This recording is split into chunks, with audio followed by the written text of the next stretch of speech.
मिल गया सब। चारों भाई और उनकी बीवियां एक कमरे में बैठे हैं। भैया आप कर करा के खत्म करो इस बंटवारे के किस्से को। ठीक है, बताओ तो फिर कैसे करना चाह रहे हो। भैया सबसे बड़े आप हो तो आप ही बताओ।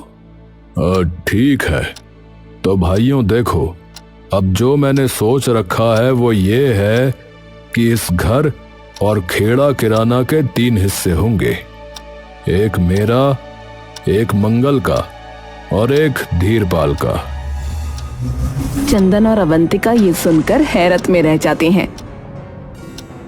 फिर मैं कहाँ जाऊंगा भैया, और अवंतिका? हमें क्या पता, जिंदगी भर तुम दोनों मियाँ बीवी को घर पे बिठा के खिलाते रहेंगे। दीदी आप ऐसा मत कहिए, मैं भले ही कम कमाती हूँ पर किसी के सामने हाथ नहीं फैलाते हम लोग। इन्होंने आज तक एक ढेला तक नहीं मांगा अपने भाइयों से। अरे तो कौन सा एहसान कर दिया, दुकान में एक भी काम करता है ये, बस पैर पकड़े बैठा रहे। अरे ये क्या बात हुई भला भैया, आपको पता है इनके पैर में दिक्कत है, सीढ़ियां तक उतरने चढ़ने में दिक्कत होती है इन्हें। तो यूं ही बैठा ले इसे और बिना कुछ करे बस पैसे देते रहे। हाँ, और तू तो वैसे भी काम पर ही जाती है, तेरे पीछे से सारा घर हम ही संभालते हैं, तो तू बता तेरा कैसे हक पड़ गया रे इस घर पे। दीदी तो मजबूरी है ना काम करना, आपसे तो पैसे मांग नहीं सकते क्योंकि फिर आप लोग बोलोगे कि बस पैसे ही मांगते रहते हैं। और इन्हें तो मैं कोई तकलीफ आने नहीं दूंगी, चाहे मरती मर जाऊं, आप चाहे कुछ भी सोचें। अरे बस भी करो अब तुम सारे। सब लोग एकदम से चुप हो जाते हैं। अवंतिका, तुम दोनों को भले ही घर या दुकान का हिस्सा नहीं मिल रहा हो, पर खाली हाथ नहीं भेज रहा आप लोगों को। यहीं पास वाले गांव में एक घर है, हमारे दादा का हुआ करता था कभी। और बात रही दुकान की, तो इसकी भी एक छोटी सी दुकान खुलवा दूंगा, जहां पे ये आराम से काम भी कर सकेगा और इतनी भागा दौड़ी भी नहीं होगी इसकी। भैया पर जहां वो घर है वो तो एकदम सुनसान इलाका है, इसी वजह से तो पिताजी ने यहाँ आके खेड़ा किराना खोली थी। वहां हमारा काम कैसे चलेगा बताइए। अरे मंगल कुछ बोलने ही वाला होता है कि तभी रत्ने उसे रोक देता है। अरे चुप, मैं बात कर रहा हूं ना। पर भैया ऐसे तो देखो। अरे चुप बैठेगा या नहीं? हाँ भाई, अब तू देख, आजकल हर जगह भतेरे लोग भरे पड़े हैं और तुझे अपने खुद के लिए पूरा घर दे रहा हूँ और तेरी खुद की एक दुकान दे रहा हूँ, है? फिर क्या दिक्कत है बता? हम तो फिर भी तीनों एक ही घर में रहेंगे और एक ही दुकान में काम करेंगे, पर तुझे तो अपना घर और अपनी दुकान दोनों मिल रही हैं। चंदन कुछ नहीं बोलता, बस उनकी बात सुनता है और अपनी गर्दन झुका लेता है। अवंतिका चुपचाप चंदन को देखती रहती है। तो फिर ठीक है भाई, तय रहा। सुनो, परसों तक तुम्हारा सामान वहां भिजवा देंगे, ठीक है? चंदन और अवंतिका कुछ नहीं बोलते। थोड़े दिन बाद अवंतिका और चंदन अपने दूसरे घर में जाने लगते हैं। भूरी और छन्नो वहीं खड़ी उन पर ताने कस रही होती हैं। दीदी देखो तो जरा, मुंह लटकाए ऐसे जा रहे हैं जैसे हमने इन पर कितने जुल्म ढाए हो। जाने दे, कम से कम उस लंगड़े की शक्ल तो ना देखनी पड़ेगी अब इस घर में। अरे हम क्यों झेलें, हमने थोड़ी तोड़ी है इसकी टांग, और इसकी बहू तो ऐसे रौब दिखाती है अपने कमाने का जैसे हमारे घर में लाकर दे रही हो। अरे हम भी पूरी मेहनत से घर का काम करती हैं। सही है, गए, अब मरे जिए हमें क्या फर्क पड़ता है। ये सारी बातें चंदन और अवंतिका को बिल्कुल साफ साफ सुनाई दे रही थीं। जब चंदन और अवंतिका अपने उस नए घर में पहुंचते हैं तो वो देखते हैं कि उनके घर के आसपास सिर्फ बड़ी बड़ी झाड़ियां हैं और कुछ नहीं। भैया ये क्या है? यहाँ तो दूर दूर तक कुछ भी नहीं दिख रहा है। हम ऐसे सुनसान इलाके में कैसे रहेंगे? सारी सुविधाएं भी यहाँ से कितनी दूर हैं? अरे लेना है तो ले, नहीं तो सड़क पर है अपनी माशुका को लेकर। हमने तो कहा नहीं था ब्याह कर, अपनी मर्जी से ही लेके आया था। हम तो प्यार करते हैं जी, ये है जी, वो है जी, हैं? अब खुद संभाल। मैं भैया से बोल दूंगा कि आप लोग मेरे साथ ऐसा सलूक कर रहे थे और मुझे यहाँ नहीं रहना। अरे धीरपाल, अरे ऐसे पकड़ियो, लगवाओ इसकी फरियाद। धीरपाल उसे पीछे से आकर पकड़ लेता है और मंगल उस पर एक के बाद एक घूंसों और चांटों की बौछार कर देता है। हाँ, अब बता क्या चाहिए तुझे? हिस्सा लेगा? हैं? हिस्सा लेगा? तभी अवंतिका बीच में आकर चंदन को छुड़वाने लगती है। छोड़िए इन्हें, मैं कहती हूँ छोड़िए। अरे नहीं तो, हैं? नहीं तो क्या करेगी तू? छोड़िए इन्हें। अरे धीरपाल, अरे इससे ज्यादा हिम्मत तो इसकी बहू में है। इसके घर का मर्द तो यही तो है, इसे कमा के खिलाने वाली। दोनों भाई हंसने लगते हैं। आप जाइए, हम अपने आप रह लेंगे, आप बस छोड़िए इन्हें। अब आए ना लाइन पे, चल।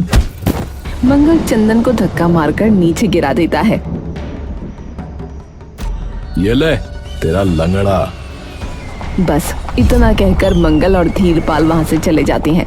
चंदन वहां लहू लुहान धूल मिट्टी में पड़ा बच्चों की तरह रोने लगता है।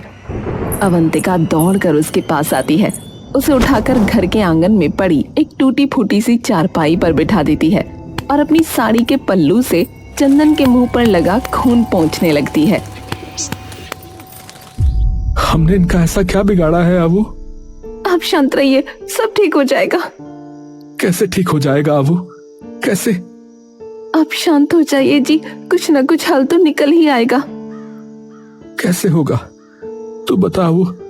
मैंने कभी किसी से कोई बदतमीजी नहीं की, ना ही कुछ मांगा। हम दोनों अपना गुजारा अपने आप चलाते थे। दुकान पे सारा हिसाब मैं देखता था और मुझे ही कह दिया कि मैं कुछ भी नहीं करता। अवंतिका चंदन की पीठ सहलाने लगती है। हमने अपना सारा काम खुद किया, तो बता तू मैं कौन सा बोझ था? ये सारे भाई एक साथ बैठ के खाते हैं और मैं अलग, लंगड़ा लंगड़ा लंगड़ा। बस इन्हें तो यही दिखता है, ये लंगड़ा है तो इससे घर ले लो क्योंकि वहां पूरे दिन पड़ा रहता है, इससे दुकान ले लो क्योंकि करता ही क्या ये। अरे जब भी इन्हें कहीं जाना हो तो पीछे मैं रुकता था दुकान पे, अकेले सारा काम करता था, और ये अब ऐसा बर्ताव कर रहे हैं जैसे मैं अछूत हूं। पता है मुझे, मैं रोज देखती हूँ इनका ये सलूक। और देखो ना, मेरी वजह से तुम्हें खरी खोटी सुननी पड़ती है और मेरी वजह से तुम ये सब झेल रही हो। वे एक बात तो ठीक कहते हैं, तुमने मुझसे गलत ही शादी की अबू। चंदन एकदम से अवंतिका का हाथ पकड़ लेता है। अबू तुम मुझे छोड़ दो, वरना यूं ही जिंदगी भर मेरे साथ ये सभी चीजें झेलती रहोगी, बता रहा हूं। अवंतिका का चेहरा गुस्से से एकदम तमतमा जाता है। आज ये बात बोल दी है इसलिए जाने दे रही हूँ, आगे से ऐसी बात बोली ना अपने आप को आग लगा लूंगी। मुझे सिर्फ आप चाहिए, सिर्फ आप और सिर्फ आप। मुझे नहीं चाहिए कुछ और। मेरी खुशी सिर्फ और सिर्फ आपसे है, सिर्फ आप और आप। चंदन चुपचाप आंखों में आंसू लिए अवंतिका को देखता रहता है। अबू एक बात बताऊं? बताओ। चंदन की आंखों में सन्नाटा छा गया हो। कुछ महीनों बाद तीनों भाई आपस में बैठे बातें कर रहे होते हैं। अरे एक बार हो आए क्या भैया उसके घर? जाना तो पड़ेगा, नहीं तो गांव वाले क्या बोलेंगे। पर मुझे एक बात समझ में नहीं आई भैया कि ये अचानक इसकी बहू के साथ ऐसा क्या हुआ जो मर गई? अरे आजकल हजारों बीमारियां लोगों को हो जाती हैं, हो गया होगा कुछ। ठीक है, वही आते हैं फिर कल। तुम दोनों जाना पहले, बेफालतू का रोला कराए उस दिन भी। माफी मांग लेना एक बार। गलती तो उसी की थी, पर ठीक है कोई नहीं। अगले दिन जब धीरपाल और मंगल जाते हैं तो वो देखते हैं कि आसपास की सभी झाड़ियां वगैरह वहां से हट चुकी हैं और उनका घर एकदम आलीशान लग रहा है, मानो किसी ने नया घर बनवा दिया हो। हैं? अबे ये कैसे हो गया? वही तो मैं भी सोच रहा हूँ भैया, ये तो उजाड़ होता था, फिर एकदम से इसका इतना रंग रूप कैसे बदल गया?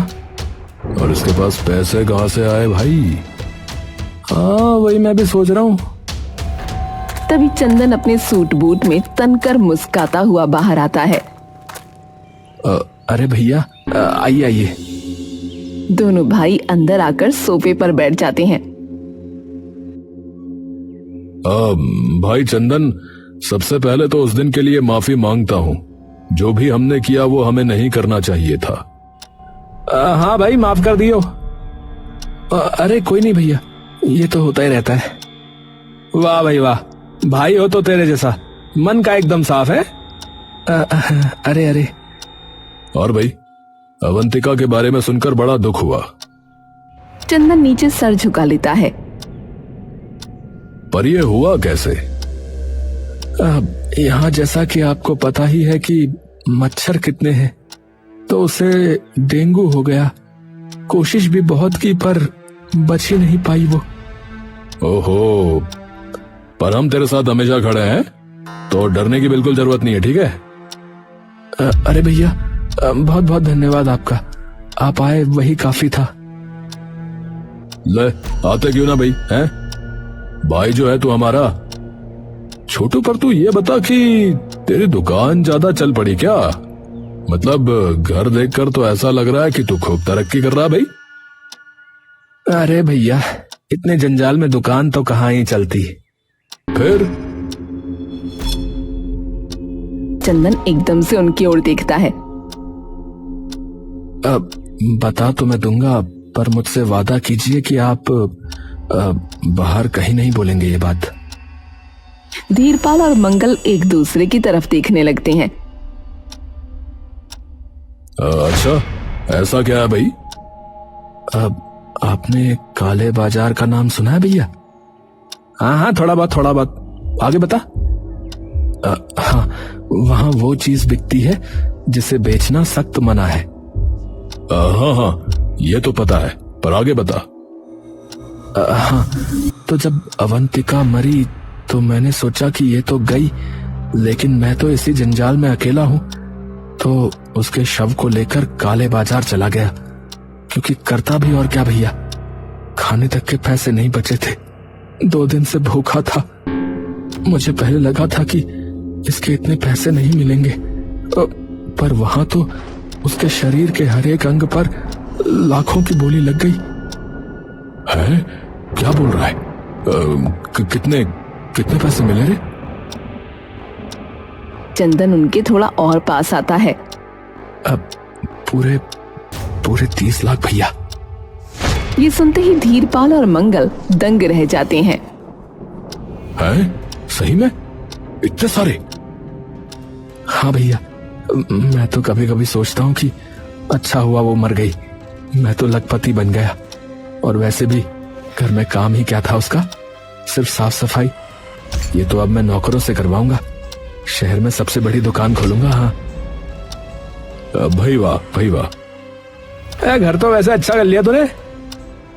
जा तू देख के आ अंदर से। हाँ ठीक है। धीरपाल अंदर चला जाता है। अच्छा मुझे ये बता कि कहाँ है ये बाजार? मैं आपको लिख के दे देता हूँ, आपको जरूरत हो तो चले जाना, पर ध्यान से जाना, वहाँ पुलिस भी आती रहती है, बता रहा हूँ। अरे नहीं कोई नहीं, मैं अपने आप देख लूंगा वो तो। हाँ ठीक है, ये रहा फिर पता। चंदन उसे वो पता लिख कर देता है और ये पता लेकर धीरपाल और मंगल वापस घर के लिए निकल जाते हैं। पूरे रास्ते मंगल कुछ नहीं बोलता। भैया क्या हुआ? अरे कुछ नहीं। रात हो जाती है। मंगल अपने बिस्तर पर बैठा सामने दरवाजे पर आंखें टिकाए होता है। सुमित्रा अंदर आती है और उसे देखते ही वो मुस्कुराने लगता है। क्या हो गया, ऐसे क्यों मुस्कुरा रहे हो? मंगल उसके पास आता है और उसके पीछे जाकर खड़ा हो जाता है। क्या हो गया? तभी मंगल उसके गले पे चाकू रख देता है। ये क्या कर रहे हो? अरे माफ कर दीजिए मुझे।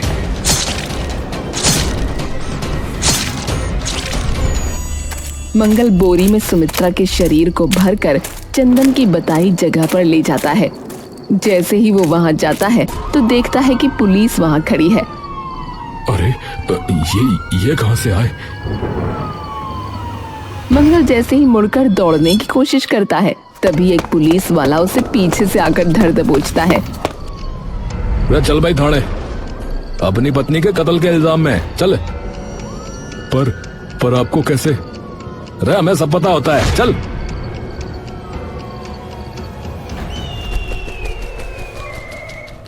धीरपाल और रत्ने दुकान पे खड़े बात कर रहे होते हैं। सठिया गया था ससुरा, बिल्कुल ही पैसों के पीछे। बताया अपनी बीवी को मार दिया बावला तरेड़।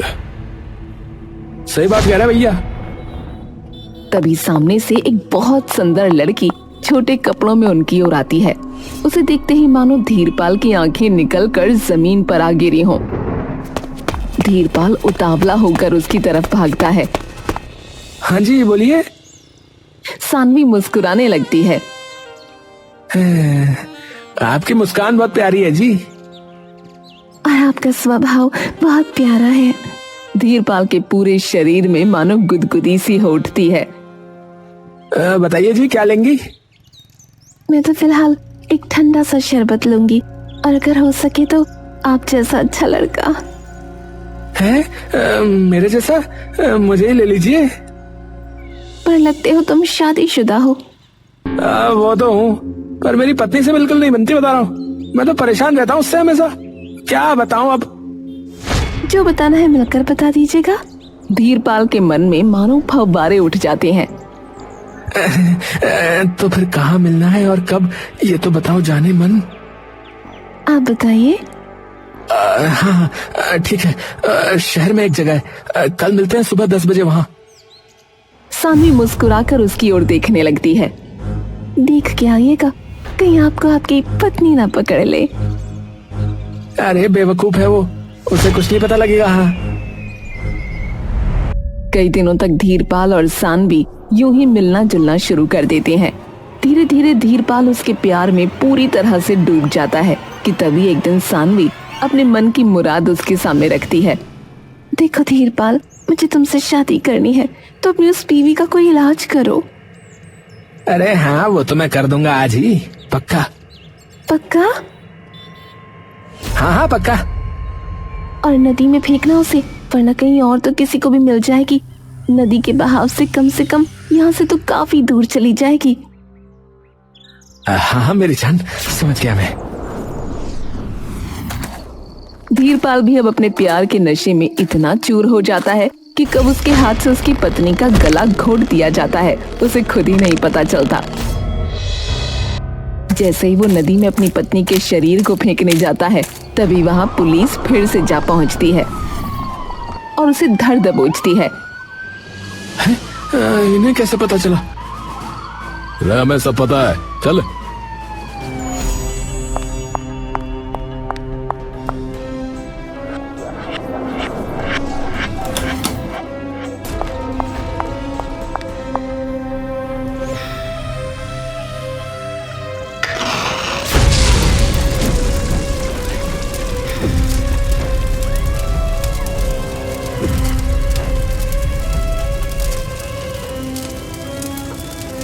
मिल गया सब।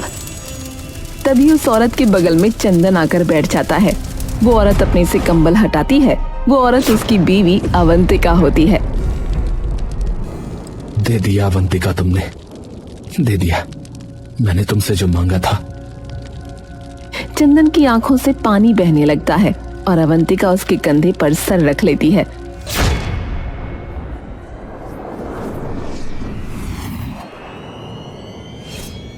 अवंतिका, एक बात बताऊं? बताओ। मुझे ये सब चाहिए जो इनके पास है, सब कुछ। वो घर जिसमें ये रह रहे हैं, उसे तोड़कर मैं वहां अपना, हमारा घर बनाना चाहता हूं। मुझे सब कुछ चाहिए, पर कभी मिल नहीं पाएगा। आपको जो चाहिए वो लाकर दे दूंगी। चंदन निशब्द सा उसे देखता रहता है। पर कैसे? बस आपको मेरा साथ देना होगा। हमेशा। तुम बस बताओ कि क्या करना है। तीनों भाई और उनकी पत्नियों को रास्ते से हटाना होगा। वो कैसे? मंगल भैया को पैसों का सबसे ज्यादा मोह है, तो जब उन्हें पता लगेगा कि उनका भाई, जिसे उन्होंने कुछ नहीं दिया था, उसके पास खूब पैसे हैं, तो वो अपने आप फंसेंगे। आप बस ये कहना कि मैं मर चुकी हूँ, तो आपसे मिलने आना पड़ेगा। और जैसे ही वो घर आएंगे तो नया साफ सुथरा घर देखकर वो पूछेंगे ही कि कहाँ से आया पैसा। तो आप उन्हें ये कहना कि मुझे डेंगू हो गया था, मैं बच नहीं पाई, तो मैंने तुम्हें जाकर काले बाजार में बेच दिया, जिसके आपको 50 लाख रुपए मिले। ये सुनते ही पक्की बात है वो अपनी पत्नी की जान लेंगे ही लेंगे, क्योंकि पैसों से ज्यादा प्यार उन्हें किसी चीज से नहीं है। आप उन्हें काले बाजार का एक पता देना। जैसे ही वो वहां जाएंगे हम उससे पहले पुलिस को बता देंगे। पर घर ठीक कैसे करेंगे? उसकी चिंता मत करो, मैं अपने गहने बेच दूंगी। इतना इंतजाम तो हो ही जाएगा कि घर ठीक हो जाए। और मंगल भैया बस इसी चमक से अंधे हो जाएंगे, कुछ नहीं दिखेगा उन्हें इसके आगे। अब जहाँ तक धीरपाल का सवाल है, वो सबसे बड़ा दिल फेंक है। उसके सामने बस हमें हड्डी फेंकनी है, बाकी काम वो अपने आप कर लेगा। मेरी एक दोस्त है सानवी, वो बहुत ही सुंदर है और मुझे बहुत मानती है, तो उसे तो वो अपने आप संभाल लेगी। और बच्चे रत्ने भैया। पूरे घर में आग लगी हुई है। गए ये दोनों भी। कहा था ना आपसे, बस मेरा साथ दे दीजिए तो जो मांगोगे वो ला कर दूंगी।